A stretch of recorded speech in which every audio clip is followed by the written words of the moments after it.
তো hello friend, কেমন আছেন সবাই?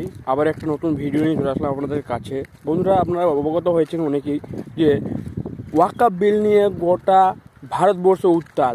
ভাই, ওয়াকআপ বোর্ডটা কি? আমরা জানি যে ওয়াকআপ বোর্ড হলো মুসলিমদের সম্পত্তি।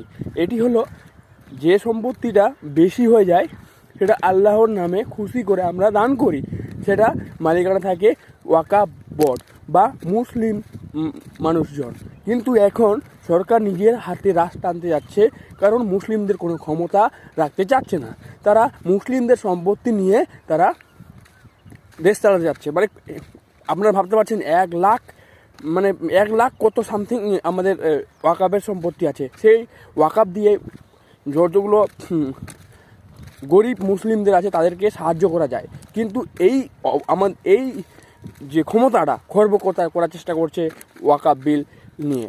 তো বন্ধুরা, এই ভিডিও শেয়ার করুন আর ওয়াকআপ বিল নিয়ে আপনারা প্রোটেস্ট করুন। যেমন কৃষক বিল যে পাস হয়েছিল এবং কতগুলো কৃষক মারা গেছিলো শাহিনবাগে, আপনারা সবাই জানেন। তারপর তারা কী করেছিল, সরকার পিছু হটতে বাধ্য হয়েছিল এবং তারা বিলটাকে সংশোধন করেছিল এবং বিলটা উইথড্র করে নিয়েছিল।